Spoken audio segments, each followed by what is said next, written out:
When Jesus was 13 years old, he was on the verge of young adulthood. He had graduated from the synagogue school and was now old enough to be consecrated as a son of the covenant. As such, his parents, Mary and Joseph, took him to Jerusalem for Passover, where the consecration rituals would be performed and where he would at last behold the temple that he had been longing to see.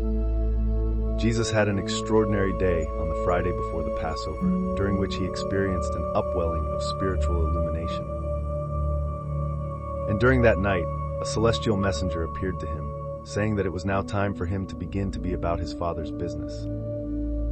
This visitation was sent to Jesus by his brother and associate on high, Immanuel, and served as a reminder to the human Jesus of his mission to the world. And through it, the realization of his divinity was being gradually awoken in him, to be completed at the time of his baptism. On March 20th, 7 CE, Jesus graduated from the synagogue school. This was a great day in Jesus' family, the day when their firstborn son was pronounced a son of the commandment, a child of the Most High and servant of the Lord of all the earth.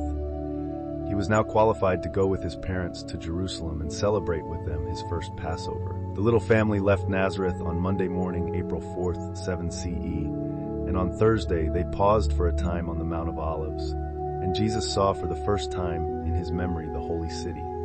He saw the showy palaces, but most of all he noted the inspiring temple of his Father. Jesus never in his life experienced such a purely human thrill as he did that April day, drinking in his first view of Jerusalem. By Thursday afternoon, they had reached their lodging destination, the large home of one of Mary's relatives. The next day, Friday, Joseph took Jesus to see the temple and the academy where it had been planned that he would attend when he reached the age of 15. Jesus showed little interest in these future planned events and was dismayed by the sight of so many animals being prepared for slaughter. He wondered aloud to Joseph why the Heavenly Father required such a thing, but he was not really convinced by his father's reply.